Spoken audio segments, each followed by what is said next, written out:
একদিন মাটির ভিতরে হবে ঘর রে মন আমার, কেন বন্ধ দালান ঘর রে মন আমার, কেন বন্ধ দালান ঘর। প্রাণ পাখি উড়ে যাবে পিঞ্জির ছেড়ে,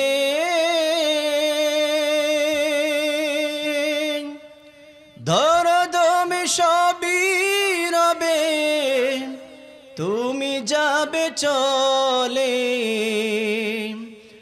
বন্ধু বান্ধব যত, মাতা পিতা তারা সুত, সবই হবে তোমার পরে মন আমার, কেন বন্ধ দালান ঘর। একদিন আমাদেরকে চলে যেতে হবে, নাকি আমরা আজীবন থাকবো? কি বলেন, আজীবন থাকবো কি? কেউ থাকবো না, সবাই যাওয়ার জন্য আসছে, কেউ থাকতে আসি নাই। কারো বাসা যদি আপনি মেহমান হন, কারো ঘরে মেহমান হইলে আপনি একদিন, 2 দিন, 3 দিন মেহমান হতে পারেন। মেহমান যদি আপনার এটার ইতিহাস, ঐতিহ্য, সম্মান যদি ধরে রাখতে হয়, তাহলে একটা বাড়িতে একজন মেহমান বেশি দিন থাকতে পারে না। কি বলে, থাকতে পারে? তখন সে মেজবান হয়ে যায়, তখন তার কদর কমে যায়। পৃথিবীটা হলো আল্লাহ তাআলা আমাদের জন্য এটা একটা মেহমানখানা বানিয়েছেন।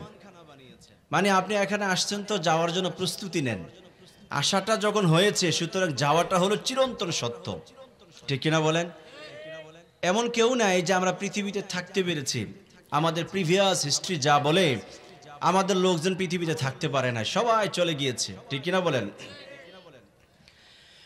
আসলে কবরও যখন চলে যাব, আমার কবরটা কি দালান ঘরের হবে না মাটির হবে? জোরে বলেন না, দালান হবে না মাটির হবে? সুতরাং এই পৃথিবীতে আমরা কেউ থাকতে আসি রে, আমাদেরকে চলে যেতে হবে। আল্লাহ আমাদের প্রস্তুতি নেওয়ার তৌফিক দান করুক, সবাই পড়ি আমিন। প্রিয় ভাইয়ের আমার, সারা পৃথিবীতে আমার আল্লাহ তাআলা যত মানুষকে প্রেরণ করেছেন, সকল মানুষের জন্য আল্লাহ তাআলা একজন রাহবার পাঠিয়েছেন, একজন পথ প্রদর্শক পাঠিয়েছেন।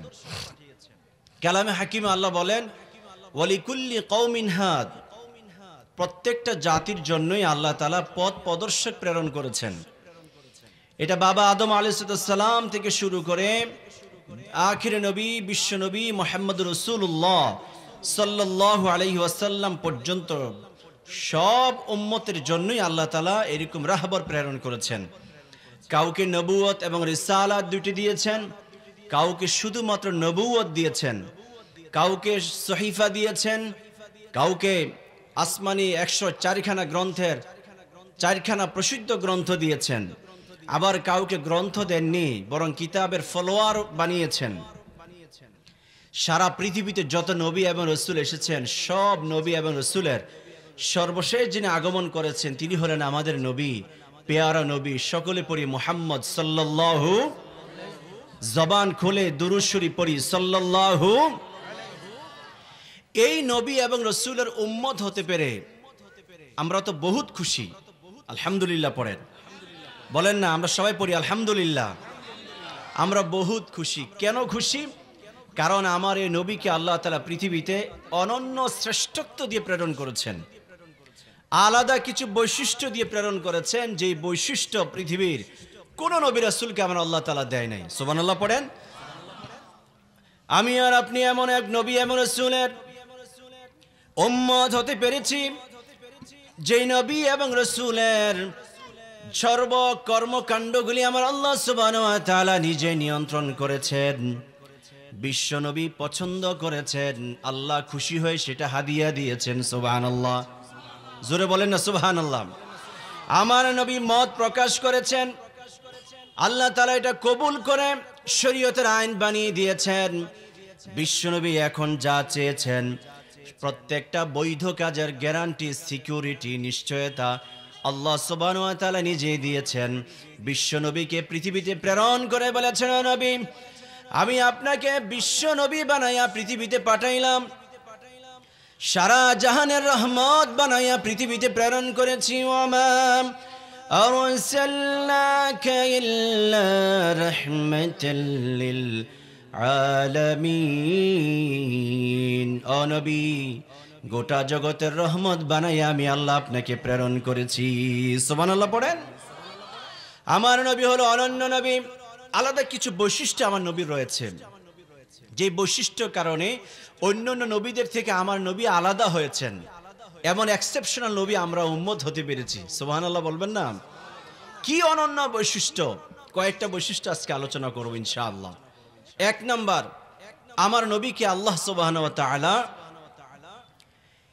তাকে নিজে ডাক দিয়ে তার আরশে আজিমে নিয়ে তাকে মেরাজ করিয়েছেন সুবহানাল্লাহ পড়েন সাহিবুল মিরাজ আমার নবী হলেন মেরাজের মালিক পৃথিবীতে আর কোন নবী রাসূল মেরাজ করতে পারে নাই আল্লাহু আকবার বলেন বিশ্ব নবী মুহাম্মদ রাসূলুল্লাহ সাল্লাল্লাহু আলাইহি ওয়াসাল্লাম শেষ তার আগে প্রথম হলেন আদম এর মাঝখানে যত নবী রাসূল এসেছেন কোন নবী এবং রাসূল আমার আল্লাহর সাথে দিদার করতে পারে নাই একমাত্র শুধুমাত্র আমার নবী আপনার নবী শ্রেষ্ঠ নবী মুহাম্মদ রাসূলুল্লাহ সাল্লাল্লাহু আলাইহি ওয়াসাল্লাম তিনি শুধুমাত্র মেরাজ করেছেন সুবহানাল্লাহ পড়েন আমার নবী হলেন সাহিবুল মিরাজ বিশ্ব নবী সারা জীবনে তিনি 34 বার মেরাজ করেছেন জোরে বলেন কয়বার 34 বার তিনি মেরাজ করেছেন 33 বার তিনি স্বপ্নযোগে আল্লাহ তাআলার দিদার লাভ করেছেন মাত্র একবার সশরীরে আল্লাহ সুবহানাহু ওয়া তাআলা বিশ্ব নবীকে ডাক দিয়ে তিনি মেরাজ ঘটিয়েছেন সুবহানাল্লাহ পড়েন 52তম বছর বয়সে বিশ্ব নবীর আপন চাচা আবু তালেব বাহিরে তাকে শেল্টার দিতেন দ্বীন প্রচার প্রসার করার জন্য ইকামতে দ্বীনের জন্য রাষ্ট্রটাকে ইসলাম বানানোর জন্য আল্লাহর দেওয়া বিধান অনুযায়ী জমিনটাকে প্রতিষ্ঠিত করার জন্য বিশ্ব নবী বাহিরে দাওয়াতি কাজ করেছেন কাফের মুশরিকরা সবাই তাকে টর্চার করে চাচা আবু তালেব তিনি একটা বড় রকমের ছায়া হয়ে তিনি তার ভাতিজাকে প্রশ্রয় দিচ্ছেন শেল্টার দিচ্ছেন কোন কাফের মুশরিক আমার নবীর উপরে একটা ফুলের টোকা পর্যন্ত দিতে পারে নাই কারণ তৎকালীন সমাজের বৃহৎ নেতাদের মাঝে অন্যতম নেতা ছিল চাচা আবু তালেব বিশ্বনবী যখন 52তম বছর বয়স হলো আপন চাচা আবু তালেব তিনি পৃথিবী থেকে বিদায় নিয়ে গেলেন বাহিরে যদি কোনো মন খারাপ হয় বিশ্বনবী ঘরে গেলে তার প্রথম স্ত্রী যার জীবদ্দশা আল্লাহ নবী আর কোন স্ত্রীকে তিনি স্ত্রী হিসেবে বানাননি কোন মহিলাকে তিনি স্ত্রী বানান নাই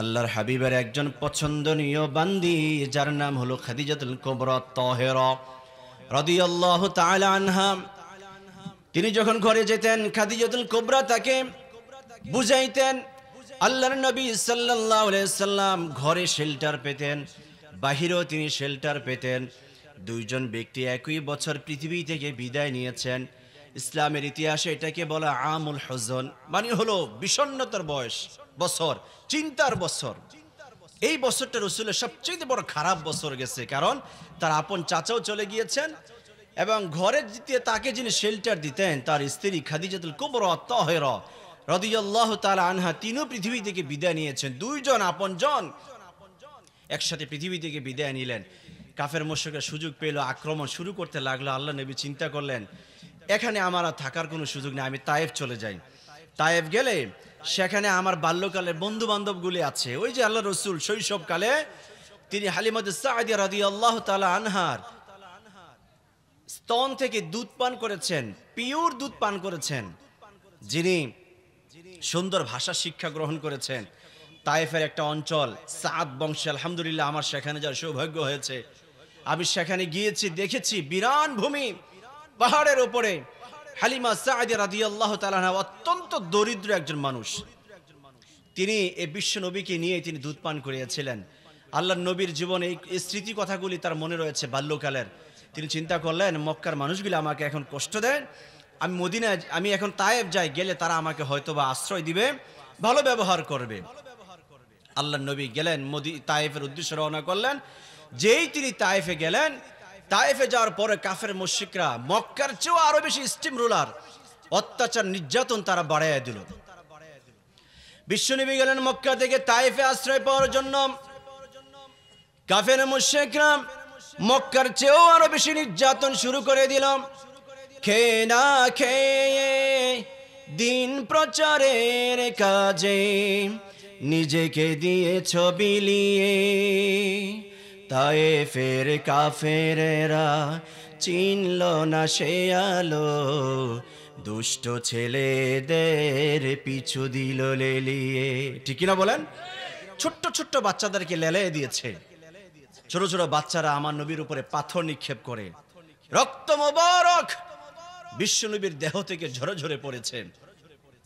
আল্লাহর নবীর দেহের রক্ত, তাজা রক্তের উপরে আজকে গোটা পৃথিবীতে ইসলাম দাঁড়িয়ে রয়েছে। কি বলেন ঠিকই না?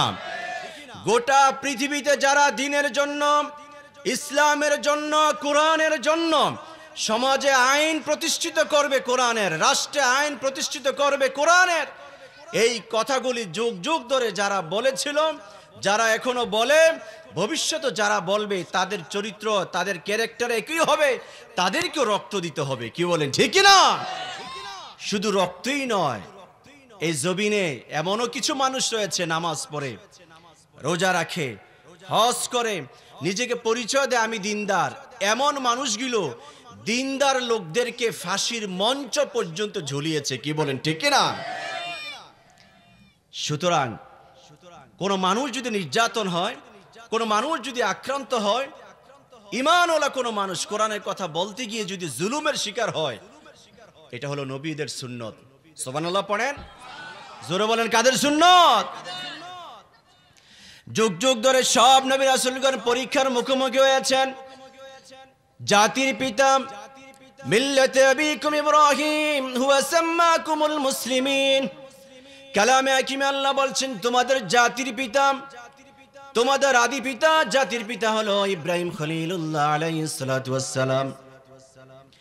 এমন কোন পরীক্ষা নাই যা ইব্রাহিম খলিলুল্লাহকে দিতে হয় নাই। একদম ছোট্ট বাচ্চা, তার সন্তান হয় না, বিশাল পরীক্ষা, সন্তান না হওয়ার পরীক্ষায় তিনি সফলতা অর্জন করেছেন, সন্তান জন্মগ্রহণ করেছে। এরপরও আল্লাহ তাআলা তাকে পরীক্ষা দিয়েছেন, সেটা হলো আপনাকে সিরিয়া থাকা যাবে না, আপনার প্রথম সন্তান ইসমাঈল এবং হাজেরাকে সহকারে ইনদা বাইতিকাল মুহাররম, কাবা ঘরের পাশে রেখে আসেন, আপনার সাথে রাখার সুযোগ নাই। 3 নাম্বার পরীক্ষা হলো ছেলেকেও মক্কায়, স্ত্রীকেও মক্কায়। যখন ফালাম্মা বালাগা মাআহুস সাইয়া قال يا بني إني أرى في المنام أني أذبحك فانظر ماذا ترى। জাতির পিতা ইব্রাহিম খলিলুল্লাহ আলাইহিস সালাতু ওয়াস সালাম, তিনি যখন সিরিয়ায় আমার আল্লাহ তাকে স্বপ্নে দেখান, ও ইব্রাহিম আপনাকে পরীক্ষা দিতে হবে, কোরবানি দিতে হবে। ইব্রাহিম আলাইহিস সালাম বললেন কি পরীক্ষা দিতে হবে? আপনার শ্রেষ্ঠ পরীক্ষাটুকু আপনি দেন। তার বুঝতে বাকি নাই, তার সন্তান হলো তার প্রিয়তম জিনিস, তাকে আমাকে অবশ্যই পরীক্ষায় উত্তীর্ণ হতে হবে কোরবানি দিয়ে। সুবহানাল্লাহ বলেন। আমরা 5 টাকা দান করতে চাই না, আমরা টাকা পয়সা উৎসর্গ করতে চাই না, কারণ অনেক ভালোবাসি, বাড়িঘরকে অনেক মহব্বত করি, অর্থ সম্পদকে ভালোবাসি। আল্লাহ বলেন ওয়াতুহিব্বুনাল মালা হুব্বান জাম্মা, পৃথিবীতে মানুষেরা সবচেয়ে বেশি চুম্বকের মতো যে জিনিসটাকে ভালোবাসে সেটা হলো মাল, সম্পদ। ঠিক কিনা বলেন? আরো জোরে বলেন না ঠিক কিনা? মানুষ একজন ডাকাতের সামনে দাঁড়ায়া তার জীবন বিলিয়ে দিতে পারে, তার জীবন বিলিয়ে দেয়, কারণ অর্থকে সে বিসর্জন দিবে না। ঠিক কিনা বলেন? কত ঘটনা এরকম আছে, জীবন বিলিয়ে দেয় তারপর অর্থ ছাড়ে না। কি বলেন ঠিক কিনা? তাহলে ওয়াতুহিব্বুনাল মালা হুব্বান জাম্মা, মানুষ জীবনের চেয়ে সম্পদকে চুম্বকের মতো করে আষ্টপৃষ্ঠে সে বেঁধে রাখতে চায়। সম্পদ অনেক কষ্ট করে অর্জন করেছেন। সুতরাং আমরা টাকা পয়সা উৎসর্গ করব, সেটা আমাদের অনেক বড় পরীক্ষা।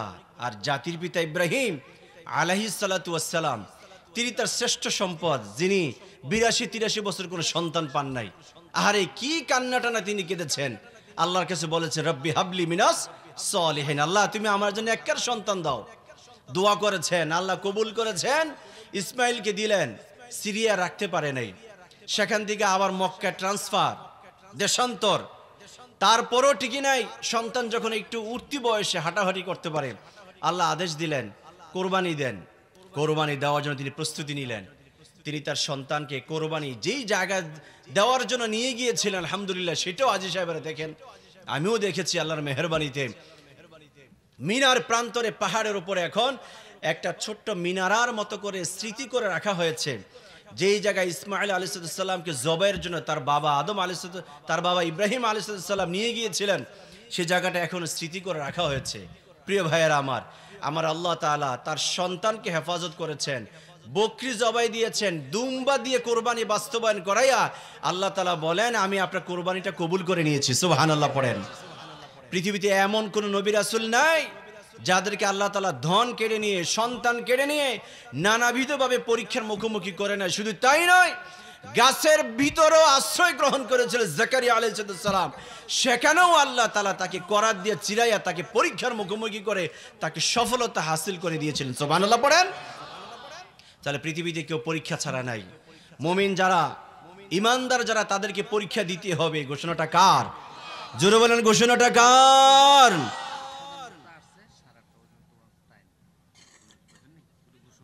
সাড়ে 8টা না তো, এখন তো 9টা বাজে, 9:30। শোনো, 9:30 থেকে বাইরে দিবা, আধা ঘন্টার জন্য, 10টা বাজে জোরে দেব। সম্মানিত এলাকাবাসী, আমাদের প্রধান মেহমান চলে এসেছেন। জোরে বলেন নারে তাকবীর, নারে তাকবীর। প্রধান বক্তার আগমন, সাদিকুর রহমান আজহারীর আগমন। লিল্লাহে তাকবীর। আল্লাহ কবুল করুক, সবাই পড়ি আমিন। আমাদের মেহমানকে সুস্থ অবস্থায় আল্লাহ তাআলা আমাদের স্টেজ পর্যন্ত এসে কোরআন সুন্নাহর আলোকে যেন আলোচনা করতে পারে, আমরা যেন শুনতে পারি, সে তৌফিক আল্লাহ দান করুক, সবাই পড়ি আমিন। প্রিয় ভাইয়েরা আমার, বিশ্বনবী গেলেন তায়েফে। তিনি সেখানে যাওয়ার পর ছোট ছোট বাচ্চারা তাকে আশ্রয় দেয় নাই, মেরেছেন, আক্রান্ত করেছেন। আল্লাহর হাবিব সেখান থেকে আবার তিনি চলে আসলেন মক্কায়। আসার পরে আমার আল্লাহ সুবহানাহু ওয়া তাআলা বিশ্বনবী মুহাম্মদ রাসূলুল্লাহ সাল্লাল্লাহু আলাইহি ওয়াসাল্লামকে বলেন যে হাবিব, আমি আপনাকে আর বেশি দিন কষ্ট দিব না। লিতাসকিনিল কলব, আপনার অন্তরটাকে প্রশান্ত করার জন্য আমি আপনাকে আমার আরশে আজিমে ডাক দিয়ে নিয়ে আসতেছি। সুবহানাল্লাহ, জোরে বলেন না সুবহানাল্লাহ। এই কারণে বিশ্বনবীকে বলা হয় সাহিবুল মিরাজ। আল্লাহর নবী সাল্লাল্লাহু আলাইহি ওয়াসাল্লাম তাকে মেরাজে নিয়ে যাবেন। 52তম বছর বয়সে জিবরাইল আমিন আসলেন ইনদা বাইতিকাল মুহাররম, হারামের পাশে তিনি আসলেন। আল্লাহর হাবিবকে তিনি শোয়াইলেন। জিবরাইল শোয়াইয়া তার বুকটাকে তিনি বড় করে কাটলেন, গলা থেকে শুরু করে নাভি পর্যন্ত। ইংলিশে বর্তমানে বলা হয় ওপেন হার্ট সার্জারি। এখন যাদের বক্ষ বিদীর্ণ করা হয়, যাদের হার্ট সার্জারি করা হয়, বিশ্বনবীকে এরকম ওপেন হার্ট সার্জারি করা হলো, শক্ত চাদর করা হলো। বিশ্বনবীর বক্ষটা বিদীর্ণ করার পরে জিবরাইল আমিন একটি সোনা এবং রূপার বলের মধ্যে জমজমের পানি দিয়ে আল্লাহ নবীর কলিজাটাকে তিনি ধোয়াইলেন। কলিজাটাকে পরিষ্কার করে দিয়ে আবার আগের মতো করে তিনি সেট করে দিলেন। সেট করে দিয়ে আমলাল ঈমান ওয়াল হিকমা, আল্লাহ ঈমান আর হিকমত দিয়ে তার কলিজাটা ভরে দিয়েছেন। সুবহানাল্লাহ। ঈমান আর হিকমত দিয়ে কলিজাটা ভরে দেওয়ার উদ্দেশ্য হলো এমন এক জায়গা আমার নবীকে এখন নিয়ে যাওয়া হবে, যেই জায়গাটা হলো মক্কা থেকে বাইতুল মুকাদ্দাস। প্রায় 40 দিন হেঁটে যাওয়ার সফরের রাস্তা। আবার সেখান থেকে 7 আসমান ভেদ করে সিদরাতুল মুনতাহা, সেখান থেকে রব্বুল আলামিনের আরশে নিয়ে যাওয়া হবে। এত বড় লম্বা প্রসেসিং, যে জায়গাটা আমার নবী কোনোদিন যায় নাই। এই সফরের সাথে, রাস্তার সাথে আল্লাহর হাবিব পরিচিত নন। বিশ্ব নবীকে আল্লাহ তাআলা সেখানে নিয়ে যাবেন। এই জন্য আমার আল্লাহ তাআলা বলে দিয়েছেন, আমার নবীকে পুরো উপযোগী বানাইয়া আমার কাছে নিয়ে আসো। জিবরাইল সব প্রস্তুত করাইয়া আল্লাহর নবীকে ডাক দিয়ে ছো মেরে তাকে রব্বুল আলামিনের আরশে তিনি নিয়ে গিয়েছিলেন। সুবহানাল্লাহ পড়েন। বিশ্বনবী মেরাজ করেছেন, পৃথিবীর কোন নবীর রাসূলকে আল্লাহ তাআলা মেরাজ ঘটায় নাই। সুবহানাল্লাহ পড়েন।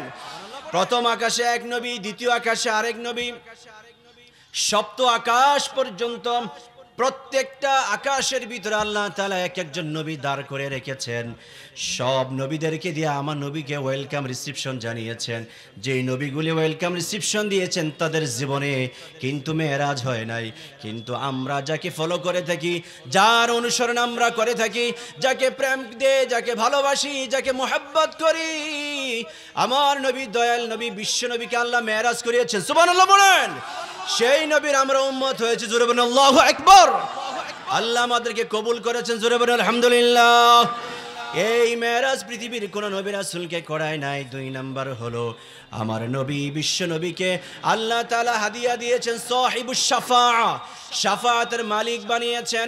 মানে পৃথিবীতে যত নবী রাসূল আগমন করেছেন, কোন নবী রাসূলকে আল্লাহ তাআলা সুপারিশের ক্ষমতা দিবেন না। সুপারিশের ক্ষমতা পাবেন একজন, তিনি হলেন আমাদের নবী। জোরে বলেন না সুবহানাল্লাহ। মজা করে সুবহানাল্লাহ বলেন না তো, জোরে বলেন না সুবহানাল্লাহ। সুপারিশের মালিক কে? জোরে বলেন, সুপারিশের মালিক কে? সুপারিশ করার ক্ষমতা হলো সম্পূর্ণরূপে আল্লাহর। আল্লাহ যারে দিবেন তিনি সুপারিশ করতে পারবেন। স্পষ্ট বুখারীর বর্ণনায় রাসূলুল্লাহ সাল্লাল্লাহু আলাইহি ওয়াসাল্লাম বলেন, কিয়ামতের মাঠে স্পেশালি আমাকে একটা পাওয়ার দেওয়া হবে, সেটা হলো আমাকে আল্লাহ তাআলা সুপারিশের ক্ষমতা দিবেন। সুবহানাল্লাহ পড়েন। আল্লাহর নবী সাল্লাল্লাহু আলাইহি ওয়াসাল্লাম বলেন, আমাকে সুপারিশের পাওয়ার দেওয়া হবে। কিয়ামতের মাঠে সব মানুষগুলি যখন ইয়া নাফসি ইয়া নাফসি এমনি করে যখন তারা আর্তনাদ করতে থাকবে, তখন আমার আল্লাহ সুবহানাহু ওয়া তাআলা তামাম নবী রাসূলদেরকে আলাদা আলাদা জায়গায় বসে রাখবেন। তখন মানুষগুলি বিচারের ভয়ে তারা দৌড়ে যাবে কোন নবীর কাছে গিয়ে তারা সুপারিশ পাবে কিনা। অন্যায়গুলি নিয়ে হাজির হয়েছি, দেখি কোন পয়গম্বর আমাদের পক্ষে শাফাআত করে কিনা। প্রথম যাবেন আদম সফিহুল্লাহ আলাইহিস সালাতু ওয়াস সালামের কাছে, যা বলবেন, আপনি আমাদের আদি পিতা, প্রথম বাবা, আপনি একটু আমাদের জন্য সুপারিশ করেন। আদম সফিউল্লাহ বলবেন, আমার সুপারিশ করার আজকে কোনো সাহস নাই, কারণ আমিও কিন্তু দুনিয়াতে যাওয়ার জন্য যে স্টেপ তৈরি হয়েছে সেটা আমার ভুলের কারণে হয়েছে। আমার আল্লাহ আমি এবং আমার স্ত্রীকে জান্নাতে পাঠাইয়া বলেছিলাম, লা তাকরাবা হাযিহিশ শাজারা ফাতাকুনা মিনাজ জালিমিন। আদম আর তোমার স্ত্রী দুজনকে অ্যাড্রেস করে বলছি, জান্নাতে তোমাদেরকে জায়গা দিলাম, এখানেই থাকো। তবে এখানে তোমরা ততদিন থাকতে পারবা যতদিন পর্যন্ত ওই যে গাছ দেখা যায় তার নিকটবর্তী না হবে। গাছের নিকটবর্তী না হওয়া পর্যন্ত জান্নাতে তোমরা থাকতে পারবা। গাছের নিকটবর্তী যদি হয়ে যাও, ফল যদি খাও, তাহলে বোঝা যায় জান্নাতে থাকা যাবে না। ঠিক কিনা বলেন? আপনি ঈমান গ্রহণ করেছেন, বললেন আমি মুসলমান, আমি ঈমানদার, কিন্তু ঈমান অনুযায়ী আপনার দিন চলে না, ইসলাম চলে না, ধর্ম চলে না, সমাজ চলে না। আপনি যতই বলেন আমি ঈমানদার, আমি মুমিন, তাহলে কি রাসূল বলেছেন আপনি কি ঈমানদার থাকবেন নাকি? অবশ্যই না। বিশ্বনবী বলেছেন একজন কুফর আর মুসলিমের মাঝে পার্থক্য হলো তরকুস সালাত। নামাজ পড়লেন তো ঈমানদার থাকলেন, নামাজ পড়লেন না, ঈমানদার থাকার কোনো সুযোগ নাই। ঠিক কিনা বলেন? আমাদের দেশে মানুষ বলে, ভাই নামাজ পড়েন না কেন? এই ভাই নামাজ না পড়লে কি হয়েছে? আমি কি ঈমানদার থেকে আমার নাম কি কেটে গেছে নাকি? কি বলেন, বলে কি না? দুনিয়ার সব বোঝে, নামাজ বোঝে না। কি বলেন, আছে কিনা এরকম মানুষ? জোরে বলেন আসেনি, আসেনি, আসেনি। দুনিয়ার সব বোঝে, নামাজ বোঝে না। ভাই নামাজ না পড়লে কি হবে? আমি কি ঈমান থেকে আমার নাম কেটে গেছে নাকি? তাহলে ঈমানদার কোনগুলি? আপনি হাড্ডি, মাংস, অন্তর, জিহ্বা, মুখ, ব্রেন, এটার নাম কি ঈমান? ঈমান হলো দেহের ভিতরে কি করতে হবে? ইমামে আযম আবু হানিফা রাহিমাহুল্লাহ তিনি ঈমানের সংজ্ঞা দিয়েছেন। কি সংজ্ঞা দিয়েছেন? তাসদীক বিল জিনান, ইকরার বিল লিসান ওয়াল আমাল বিল আরকান। তাসদীক বিল জিনান মানে কি? অন্তর দিয়ে স্বীকৃতি দিতে হবে, ওয়াল আমাল বিল আরকান, এই আমলগুলিকে, সব আমলগুলিকে আপনার বাস্তবায়ন করতে হবে। ইকরার বিল লিসান, আর মৌখিক স্বীকৃতি দিতে হবে। তিনটার সমন্বয়ে তার নাম হলো ঈমান। জোরে বলেন তার নাম কি? কয়টা লাগবে? জোরে বলেন কয়টা লাগবে? তাসদীক বিল জিনান, ইকরার বিল লিসান, অন্তরের স্বীকৃতি, মুখের স্বীকৃতি, ওয়াল আমাল বিল আরকান, এবং এই পুরা দেহটার অঙ্গ প্রত্যঙ্গগুলি আমল দিয়ে সাজাইতে হবে, তাহলে আপনি মুসলমান। সুবহানাল্লাহ পড়েন। তাহলে এর বাহিরে যারা আছে, আপনি যত লাফালাফি করেন না কেন, ঈমানদার থাকবেন তো? কি ঈমানদার থাকার সুযোগ আছে নাকি? প্রিয় ভাইয়েরা আমার, তাহলে আদম আলাইহিস সালাম বলেছেন যে আমি একটা ভুল করেছি, এই কারণে কিন্তু আমাকে দুনিয়া থেকে বের হয়ে যেতে হয়েছে, জান্নাত থেকে বের হওয়া লাগছে। আজকে আমার কি দশা হবে আমি নিজেও জানি না। আজকে আমি উম্মতের চিন্তা করছি না, আমি আমার নিজের নিয়ে চিন্তা করি। তোমাদের চিন্তা করা আমার এখন সুযোগ নেই। যাও ইব্রাহিম খলিলুল্লাহ আছে তার কাছে যাও, সব মানুষগুলি ইব্রাহিম খলিলুল্লাহর কাছে যায় হুমড়ি খেয়ে পড়বে। ইব্রাহিম আলাইহিস সালামের কাছে যায় বলবেন, আপনি তো আমাদের জাতির পিতা, সুবহানাল্লাহ পড়েন, আপনি আমাদের আদি পিতা, জাতি পিতা। ও নবী, আপনার ধর্ম আর রীতিনীতির উপরে আমরা জীবন কাটিয়ে এসেছি। আমরা কালামে হাকিম থেকে শুনেছি মিল্লাত আবিকুম ইব্রাহিম, আপনার ধর্ম যেটা সেটাই গোটা পৃথিবীর মানুষের ধর্ম। সুবহানাল্লাহ পড়েন। ও নবী, আপনার ধর্ম মেনে এসেছি, আজকে আপনি আমাদের জন্য শাফি'না। ও নবী, আজকে আপনি আমাদের জন্য সুপারিশ করেন। ইব্রাহিম খলিলুল্লাহ বলবেন, আমারও আজকে সুপারিশ করার ক্ষমতা নাই, তার কারণ হলো আমিও কিন্তু দুনিয়াতে থাকতে একটু ভুল করেছিলাম। আজকে আমারও দশা কি হবে আমি নিজেও জানি না। সুবহানাল্লাহ পড়েন। ইব্রাহিম খলিলুল্লাহ বলবেন, পৃথিবীতে থাকতেন আমার বাবা আজর আমাকে বলেছিল, আমার সন্তান চলো মেলায় যাই, একটু মূর্তি পূজা করে আসি, পূজার একটু অর্চনা করে আসি, আমাদের সাথে চলো। সেদিন আমি বাবাকে বলেছিলাম ইন্নী সাকিম, ও বাবা আমি অসুস্থ। আসলে ইব্রাহিম ছিলেন তিনি সুস্থ। সুস্থ না অসুস্থ? জোরে বলেন, সুস্থ না অসুস্থ?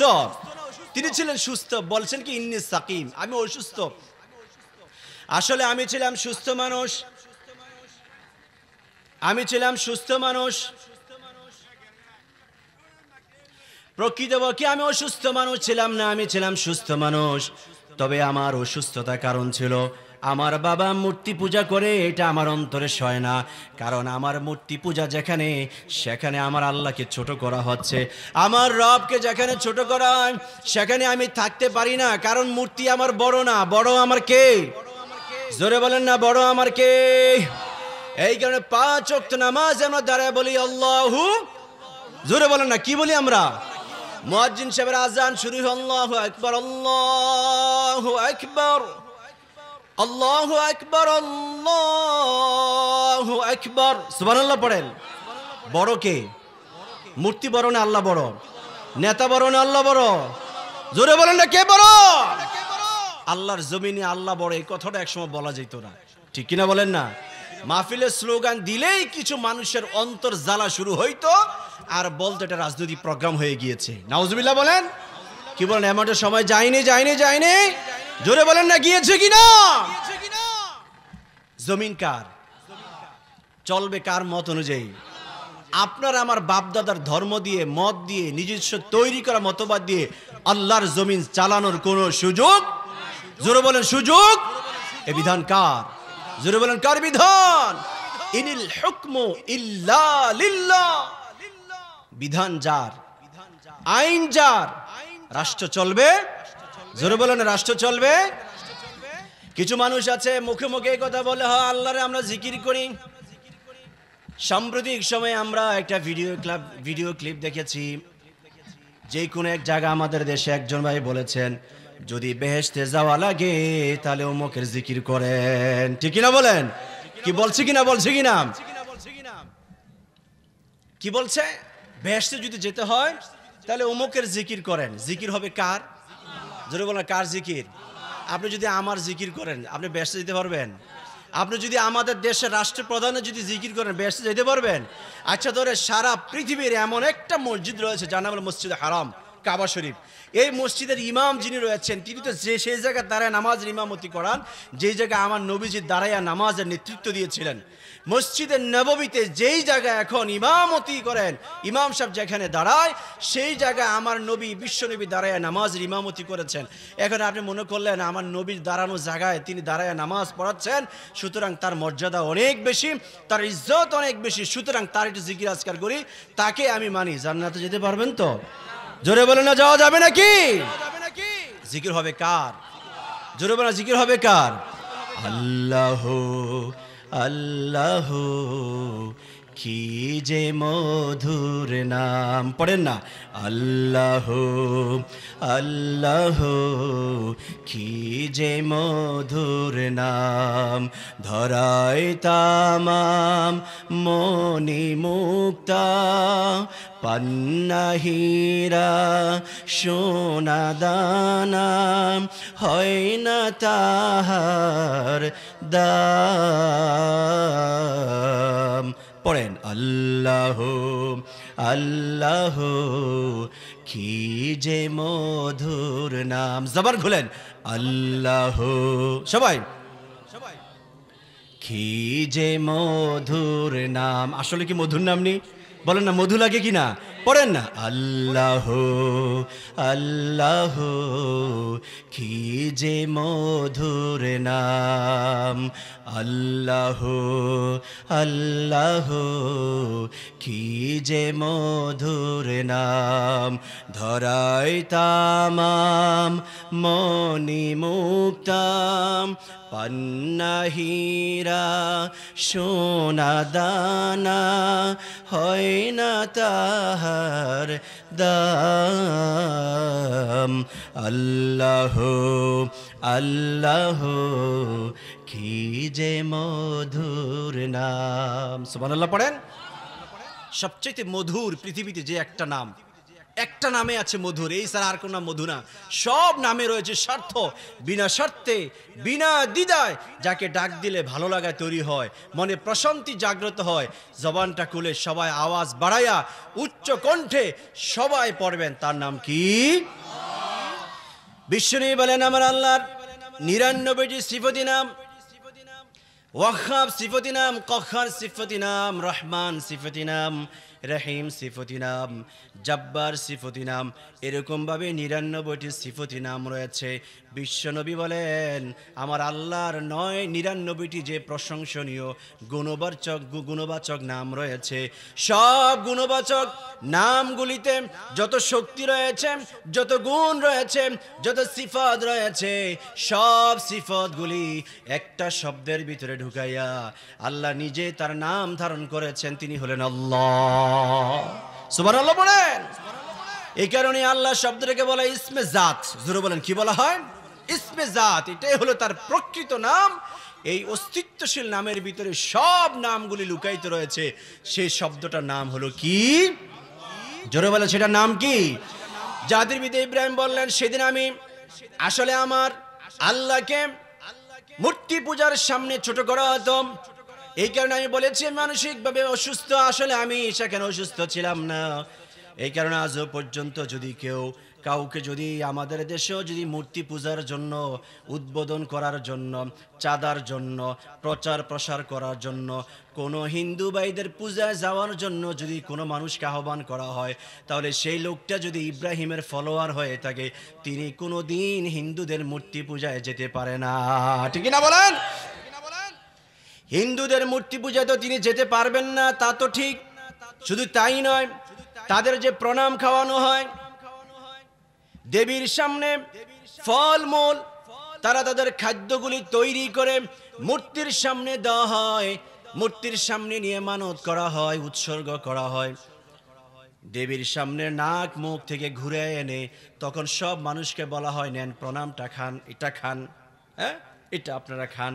আমাদের দেশে বলে যে এতে কোনো দোষ নাই, অসুবিধা কি, তাদের খাবার আমরা খাবো, আমাদের খাবারও তারা খাবে, সমস্যা কি?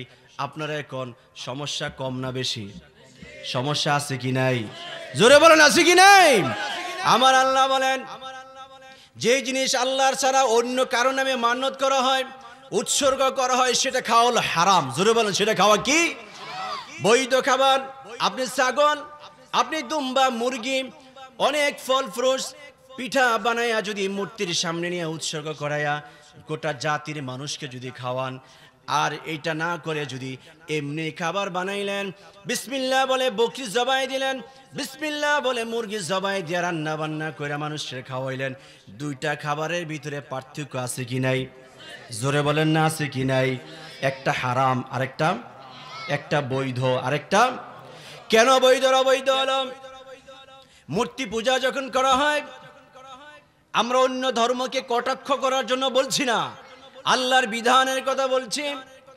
কারণ যখনই মূর্তির সামনে যখন কোনো মানুষ অর্চনা করে, মাথাকে নত করে দেয়, যখন সে ইবাদত বন্দি করে, যখন সে পূজা করে, একজন মুসলমান সেখানে গিয়ে যদি দেখে দেবীর সামনে, মূর্তির সামনে মাথাটাকে নত করে দিয়ে তার সামনে সব সে বিসর্জন দিয়ে দিল, তার মানে কি এই কপালটা পৃথিবীর কোনো মানুষের জন্য না, কোনো দেবদেবীর জন্য না, এই কপালটা তো শুধু আল্লাহ নিজে মালিক। কি বলেন ঠিক কিনা? আল্লাহ ছাড়া যদি কপালটা পৃথিবীর কোনো মানুষের জন্য, দেবীর জন্য, মূর্তির সামনে যদি সঁপে দেওয়া হয়, সেটাই হলো হারাম। ঠিক কিনা বলেন? কারণ সেখানে আমার আল্লাহকে কটাক্ষ করা হচ্ছে, আমার আল্লাহকে ছোট করা হয়। কারণ দেবী বড় না, বড় হলো কে? ক্ষমতা মালিক সে নয়, ক্ষমতার মালিক কে? লা ইয়ানফাউহু ওয়া লা ইয়াদুররুহুম শাইআ। মূর্তি যিনি, তার ভালো করারও ক্ষমতা নাই, ক্ষতি করারও তার ক্ষমতা। জোরে বলেন ক্ষমতা। যদি ক্ষমতাই থাকতো তাহলে যখন লাঙ্গল বন্ধ, এই যে আসার সময় ঢাকা থেকে যখন কুমিল্লা আমরা আসি, তারা সেখানে স্নান করে, মূর্তিগুলিকে সেখানে তারা ঢেলে দিয়ে আসে, খালের ভিতরে, নদীর ভিতরে তারা ফেলে দিয়ে তারা চলে আসে। তখন ওই যে মূর্তির কানে নাকে যে স্বর্ণরূপাগুলি থাকে, এগুলি সহকারে ফালায় নাকি স্বর্ণগুলি খুলে রেখে দেয়? জোরে বলেন না। রাখে নাকি এই স্বর্ণ অলঙ্কার সহকারে নদীতে ফালায়? ফালায় কি? ফালায় না। কারণ তারা জানে মূর্তি আমার দামি না, আমার স্বর্ণ দামি। মূর্তি আমার দামি না, যিনি আমাকে সৃষ্টি করেছেন তিনি আমার দামি। কি বলেন ঠিক কিনা? এই কারণে পৃথিবীর কোনো মানুষ স্বজ্ঞানে, সচেতন অবস্থায় কশ্চিন কালো ওই লোকটি মূর্তির সামনে গিয়ে মাথা নত করতে পারে? মূর্তির সামনে খাবার খাইবেন তো? জোরে বলেন খাবেন নাকি? তাদের ধর্ম, তাদের পালন করার অধিকার রয়েছে, তাদেরকে বাধা দেওয়া যাবে না। কোনো মূর্তি, পূজা মণ্ডপ ভাঙচুর করা যাবে না, কিন্তু আবার সেখানে যাইয়া বলাও যাবে না আপনাদের কাজের সাথে আমরা একমত আছি। কি বলা যাবে? কি জোরে বলেন না, বলা যাবে নাকি? বলা যাবে না। তারা তাদের কাজ করবে, তাদের সিকিউরিটি দিবে গভর্নমেন্ট, রাষ্ট্র তাদের নিরাপত্তা দিবে। কিন্তু তাদের কাছে গিয়ে আপনি দেদারসে চলে গেলেন। আমরা বলি থাকি কি, আমাদের দেশে একটা স্লোগান আছে, ধর্ম যার যার, উৎসব সবার। আউযুবিল্লাহ বলেন। কি ধর্ম যার যার, উৎসব সবার? কি বলে এটা? এটা কি দ্বীনের স্লোগান? এটা কি ইসলামের স্লোগান? হ্যাঁ, ধর্ম যার যার, উৎসব তার তার। কি বলেন ঠিক না? ধর্ম যার যার, উৎসব তার তার। ধর্ম যার যার, উৎসব তার তার হতে যা সবার হতে পারে নাকি? এটা সার্বজনীন পূজা নয়, সার্বজনীন ইবাদত নয়। তারা তাদের ধর্ম কাজ করবে, আমরা আমাদেরটা করব। ইব্রাহিম খলিলুল্লাহ আলাইহিস সালাম তিনি বাবারে বললেন, আজকে আমিও সুপারিশ করতে পারবো না। তার কারণ হলো, আমি আমার বাবারে বলেছিলাম ইন্নী সাকিম, আব্বা মূর্তি পূজা আমি যেতে পারবো না। আমি জানি না আজকে আমার কি দশা হবে, তবে তোমাদের একটা অ্যাড্রেস দিতে পারি। শেষ নবী মুহাম্মদ রাসূলুল্লাহ সাল্লাল্লাহু আলাইহি ওয়াসাল্লাম আছেন, সব নবীদের কাছে যাবে, সবাই একই কথা বলবে। তবে তোমাদেরকে আমি একটা অ্যাড্রেস দিতে পারি, সেটা হলো সর্বশেষ নবী যিনি পৃথিবীতে আগমন করেছেন, তিনি হলেন মুহাম্মদ সাল্লাল্লাহু, জোরে বলেন মুহাম্মদ সাল্লাল্লাহু। তোমরা সবাই দৌড়াও, বিশ্ব নবীর কাছে যাও, শেষ নবীর কাছে যাও, যেই নবী আগমন করার কারণে আমরা আল্লাহ তাআলা নবীদের আগমনের সমাপ্তি টেনেছেন। যেই নবী আগমন প্রমাণ করে পৃথিবীতে যত নবী রাসূল এসেছেন, সব নবী এবং রাসূল তারা সবাই হলেন সত্যম। যেই নবী যে কিতাব নিয়ে আগমন করেছেন, এই কিতাবের পরে আর কোনো কিতাব ছিল না, এরপরে কোনো কিতাব মানার সুযোগও নাই।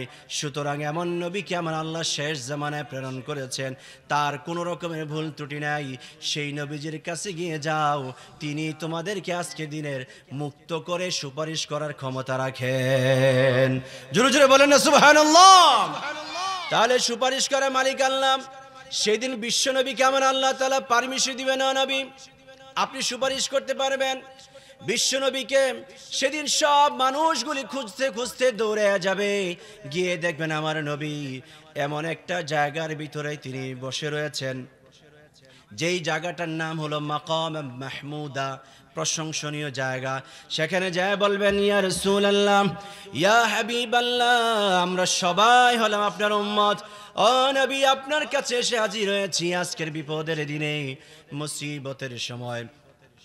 আপনার কাছে আমরা এসে হাজির হয়েছি। আজকে আপনি আমাদেরকে সুপারিশ করতে হবে।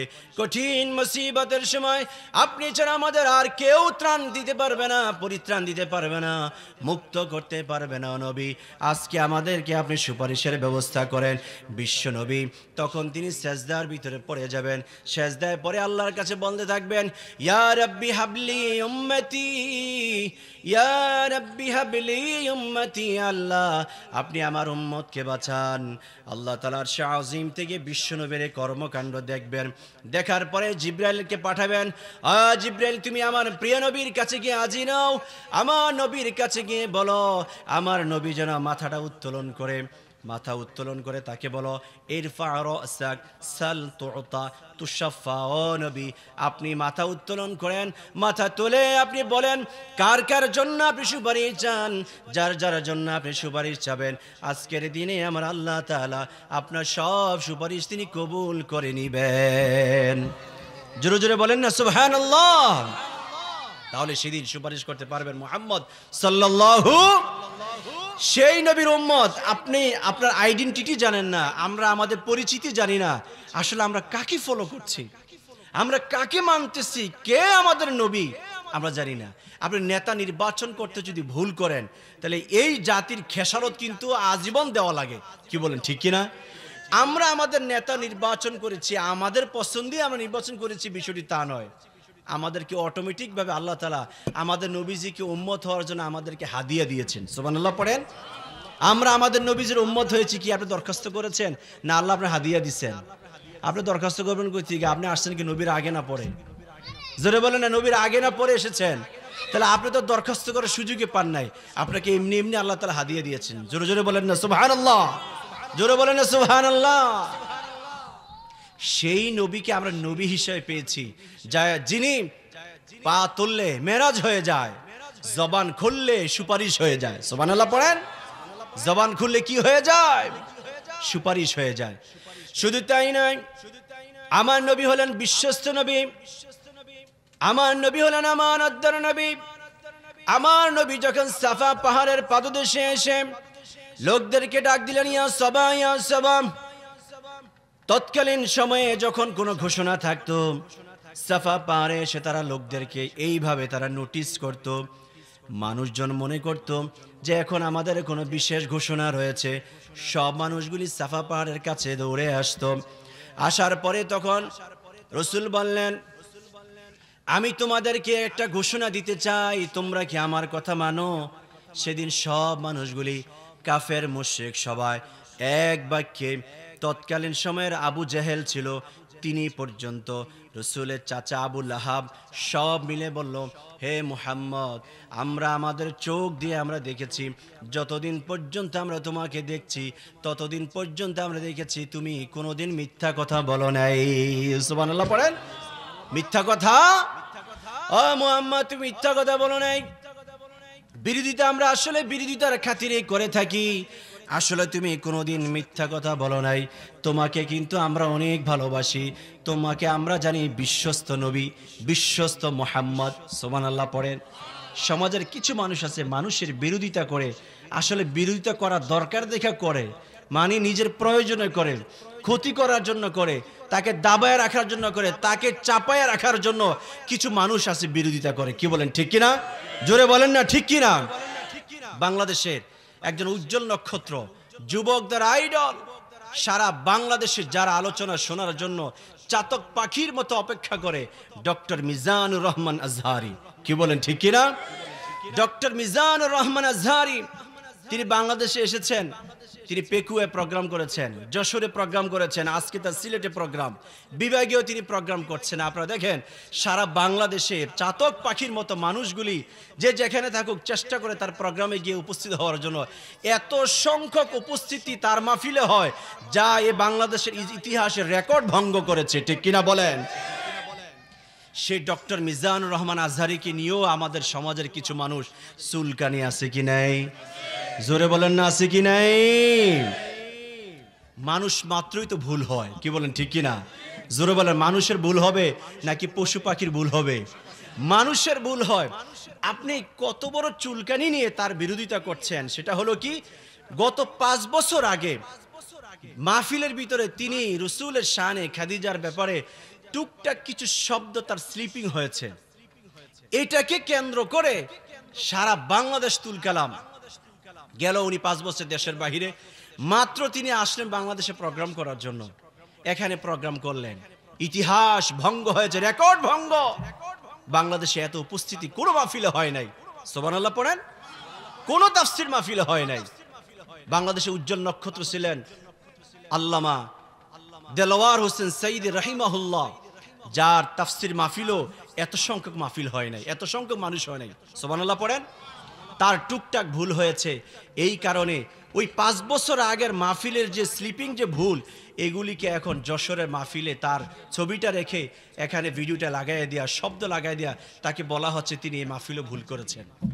আচ্ছা বলেন, আমরা যে একজন মানুষের যে ভুল ধরি, এটা চিন্তা করা দরকার, একদিন আমাদেরকে চলে যেতে হবে, ঠিক কিনা বলেন?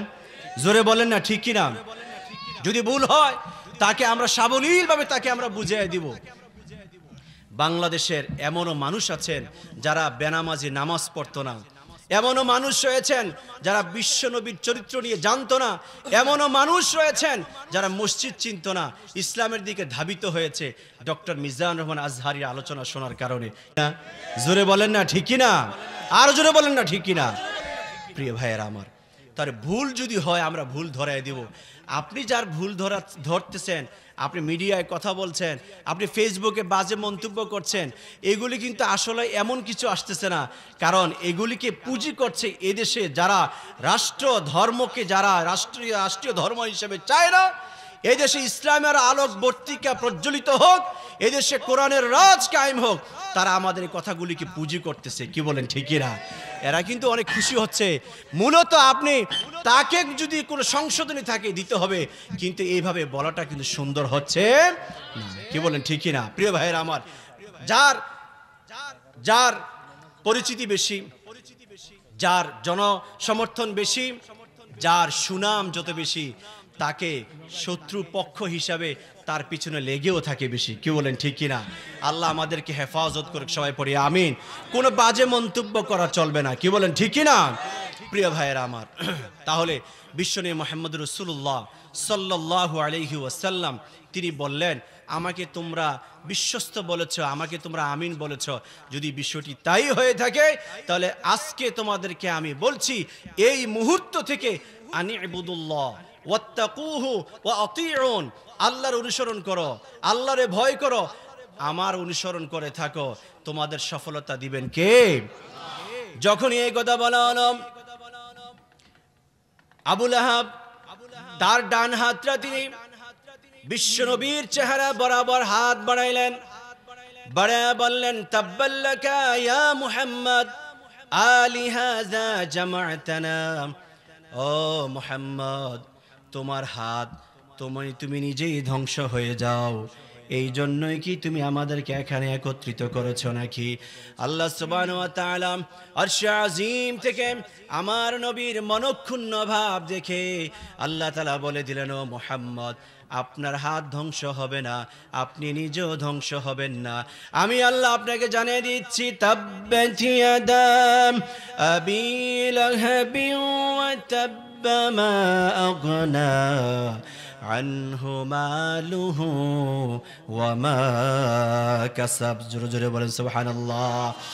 আল্লাহ বলে দিলেন, নবী, মূলত আপনি ধ্বংস হবেন না, বরং ধ্বংস হয়ে গিয়েছে ঘোষণাটা আমি আপনাকে এখনই দিচ্ছি।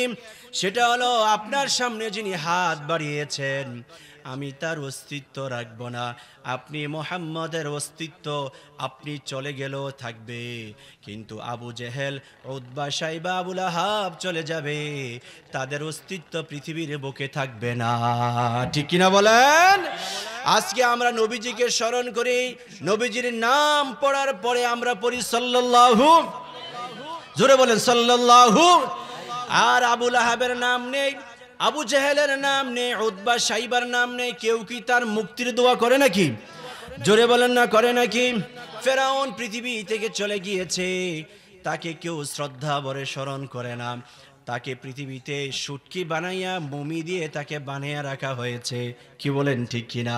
ইসলামের জন্য যার যত বেশি অবদান, ইসলাম তাকে তত বেশি স্মৃতি করে রেখেছে।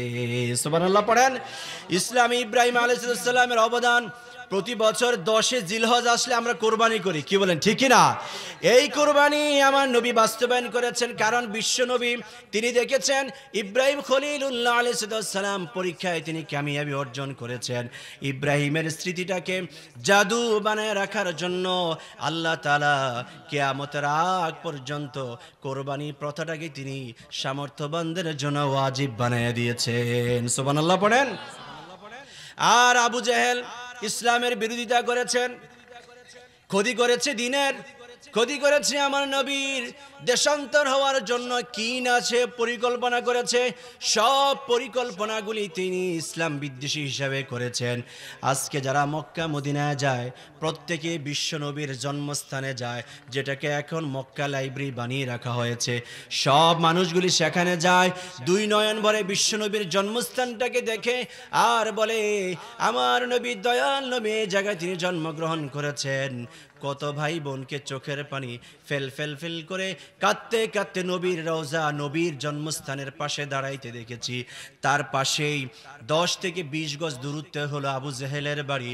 সেই বাড়িটাকে আজকে আবাসন বানিয়ে রাখা হয় নাই, বরং এটাকে মানুষের মল নিকৃষ্ট জিনিস নিক্ষেপ করার জায়গা অর্থাৎ বাথরুম বানায় রাখা হয়েছে। ঠিক না বলেন? তাহলে আবু জেহেলও নেতা আর বিশ্বনবীও নেতা। বিশ্বনবীকে আমার আল্লাহ তাআলা গোটা পৃথিবীতে মানুষের জন্য স্মৃতিকর বানিয়ে রেখেছেন, আর আবু জেহেলকে নিকৃষ্ট মানুষ বানিয়ে রেখেছেন। আমার নবীজিকে গোটা পৃথিবীর মানুষের জন্য জাদুকর বানিয়ে রেখে দিয়েছেন, আবু জেহেল নিকৃষ্ট বানিয়ে রেখেছে। কি বলেন ঠিক কিনা? প্রিয় ভাইরা আমার, তাহলে আমাদের বুঝতে হবে আমরা কোন নবীকে আমরা ফলো করি। আমরা এমন নবীকে ফলো করি যার সমতুল্য কোন নবী আমার আল্লাহ তাআলা পৃথিবীতে দেয় নাই। সুবহানাল্লাহ পড়েন। এই জন্য সেই নবীজি যখন আমাদেরকে যেই কথা বলেন সেটা আমাদের পালন করা, বাই হুক এন্ড ক্রুক, যেই কোনো অবস্থায় সে জিনিসটা পালন করা নফল না ফরজ? জোরে বলেন, অতিরিক্ত না ফরজ কাজ, আবশ্যকীয় কাজ। আমার নবীজি যখন যেভাবে যেই কাজের জন্য ডাক দিয়েছেন তখন সেভাবে সেই কাজটা বাস্তবায়ন করা একজন উম্মতের জন্য হলো আবশ্যক। কি বলেন ঠিক কিনা? বিশ্বনবী এনেছেন নামাজ ফরজ, আপনি এটা যদি নফল বানিয়ে রাখেন হবে তো? জোরে বলেন না হবে তো? সামর্থ্যবানদের জন্য হজ ফরজ, আপনার সামর্থ্য হয়েছে আপনি হজ করলেন না, অতিরিক্ত বানিয়ে রেখেছেন, নবীজিরে মানলেন তো? জোরে বলেন না মানলেন তো? আপনার উপর যাকাত ফরজ, যাকাত দিলেন না, নবীজি ফরজের বিধান নিয়ে এসেছেন, আপনি এটাকে ফরজ মনে করলেন না, অতিরিক্ত বানিয়ে রাখলেন, বরং এটাকে আপনি আপনার গজব, কষ্ট এবং যন্ত্রণার কারণ, অর্থনৈতিক ক্ষতি হিসেবে আপনি দেখছেন, আপনি নবীজিরে মানলেন তো? জোরে বলেন না মানলেন তো? সুতরাং জীবন যাবে নবীজির আদর্শ থেকে এক চুল পরিমাণ দূরে থাকার কোনো সুযোগ, জোরে বলেন সুযোগ, আল্লাহ কবুল করুক। সবাই পড়ে আমিন।